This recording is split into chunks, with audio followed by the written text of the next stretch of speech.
Our tropical wave that has been enhancing rainfall across parts of Florida is lifting north, and it's going to leave us alone. We're going to get back into a more routine storm pattern. What's going on, guys? I'm certified meteorologist Jonathan Kegas. In this video, I'm going to show you a future radar for Central Florida. I'm going to broaden out to the entire state of Florida. We're going to track storms right on through your weekend for your plans, and then we're going to really break down the drought that's been going on the Gulf Coast. We've been talking about that a lot in this video, about hopefully getting some of that tropical moisture over to the Gulf Coast of Florida. It hasn't really been the case, but we're going to break that down for you.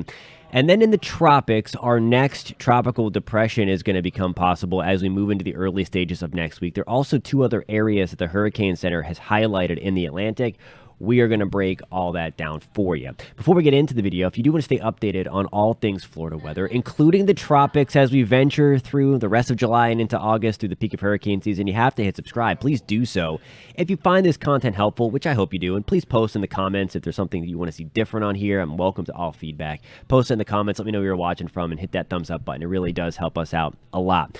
All right, on to the future radar for Central Florida. Starting off your weekend, Friday evening, if you have the weekend off, there's 6 o'clock for you.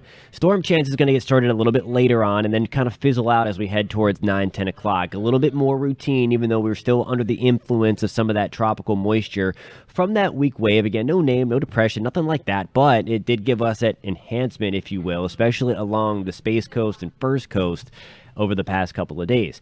Once we get into Saturday, we're going to start to see our start time anyway for these storms come back a little earlier. There is 2 o'clock for you on your Saturday afternoon with scattered showers and thunderstorms trying to develop, and then we'll see the increase opportunity for that rain later on into the afternoon, into the evening. There's 4 to 5 o'clock on your Saturday with storms around, and then that flare up there. That was the East Coast sea breeze trying to get going as we saw that flare up there towards I-95, and then that collision happens towards 7, 8 o'clock. So some of these storms going to get going, get kind of reinvigorated by the time we get towards 7, 8, 9 o'clock. So again, if you have to do any yard work and you're waiting towards Saturday evening through the I-4 corridor, it might be dodging some thunderstorms. Closer to I-75, we're going to be on the drier side. And I think closer to I-95, we're going to be on the drier side until those kind of flow back to the east, 9, 10, 11 o'clock. So again, just keep that in mind. Your best bet to get outside and do some yard work on Saturday, likely going to be in the morning. Of course, you'll beat the heat that way too, but you're also going to stay on the drier side because your evening, the other opportunity to beat the heat, is going to be going away a little bit with those storm chances increasing, especially right smack dab in the middle of the state of Florida.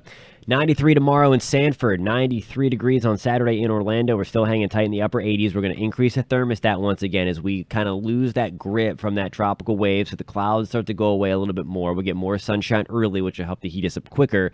And then those storms, as I just showed you, are going to get a later start. In terms of the entire state of Florida, here we go at 6 o'clock on your Friday evening. This is July 28th. We can still see some remnants of that. Some scattered storms again to the east of Miami and Fort Lauderdale coming at you from the Bahamas. More storms right along the Gulf Stream here, kind of following that perfectly. We have scattered storms Friday evening around Tallahassee, north of Gainesville towards Cedar Key, and then also down the I-4 corridor as I showed you towards that Central Florida view. Also here, 8 o'clock on Friday, some of these storms going to linger late in and around the Jacksonville area, maybe through St. Augustine as well, and then down towards Lake Okeechobee, more scattered storms. You do see where we're kind of missing out on the rain, where we need it the most through the Big Bend and especially the Gulf Coast of Florida. We do have some scattered showers trying to develop, mainly out to sea early Saturday morning. There you go at 6 o'clock in the morning. Sarasota, Bradenton, St. Pete, some scattered showers around.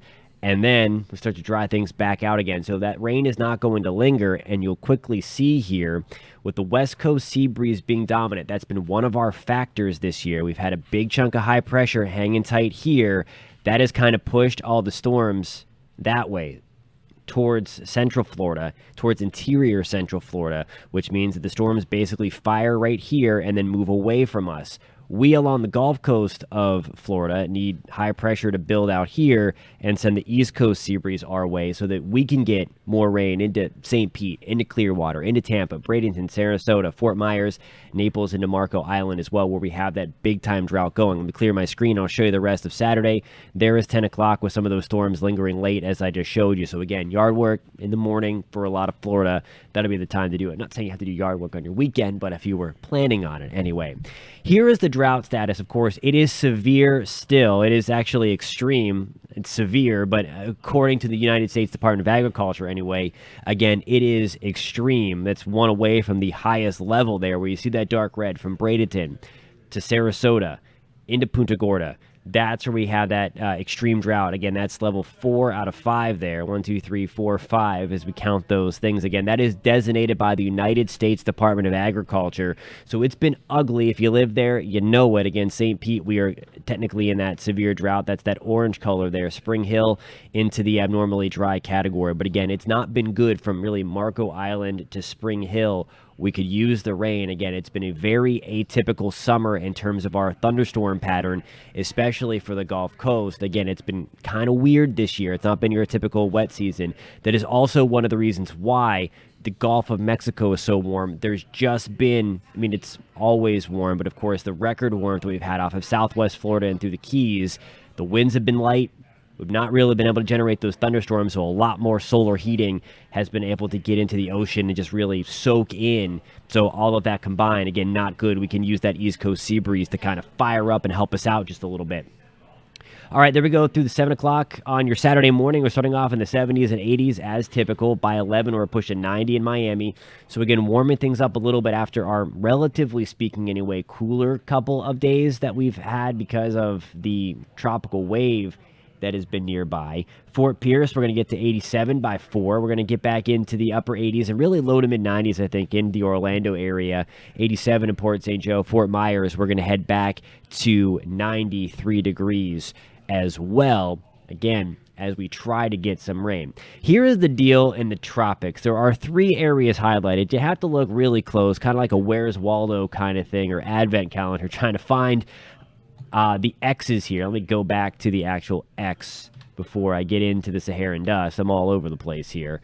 As we move into this view, I wanted to bring out my arrow for you. There's that thing by Florida. That's the tropical wave. Hurricane Center highlighted it, giving it a 0% shot for development, but they did highlight it as the center, quote unquote, anyway. It's like a quasi-center. It gets back over the bend there, right off the coast of Georgia and right off the coast of Jacksonville. That was previously Invest 95L towards the bottom of your screen there. That cluster of thunderstorms moving towards Central America. That is also not going to develop, although the Hurricane Center giving it a 10% shot.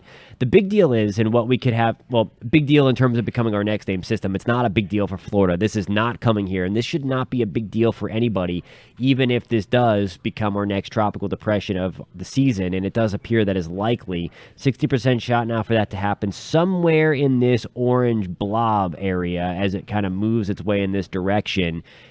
Full tropical update, I'll post that link in the comments here. I'll also pop it up in a card here if you want to see the breakdown of this system and an update on those 2 other waves. But again, this is likely going to be a depression. It's likely going to miss the Northeast Caribbean down here. So if you're heading to Puerto Rico or the Virgin Islands, Antigua, Barbuda, St. Martin, all those areas in the Northeast Caribbean looking good. There is Bermuda. This should curve away from Bermuda. Again, I have a whole look at that in the full tropical update.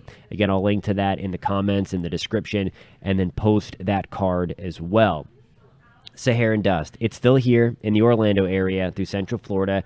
It's still there in Miami and Fort Lauderdale and Key West, but it's not as thick. It's just kind of hanging tight. You see the satellite channel differentiating that. You see that light brown film through Jacksonville, Panama City, Cedar Key, Orlando, Space Coast, Nature Coast as well, down to the Big Bend, Miami, Treasure Coast, still there, Key West, still there. It's not as thick, but it might help to enhance the sunrise and sunsets if we can get rid of some of that cloud cover that has been around, courtesy of that tropical wave. Alrighty, guys, thank you so much for tuning in. If you found this video helpful, give it a thumbs up. If you want to stay updated on all things Florida weather, you have to hit subscribe. Please do that. We'd love to have you on board. I want to know where you're tuning in from the great state of Florida. Post that in the comments. And again, if you found this video helpful, give it a thumbs up. It really does help us out a lot. Hit that notification bell. You'll be alerted to anytime we post new content. And we will catch you next time.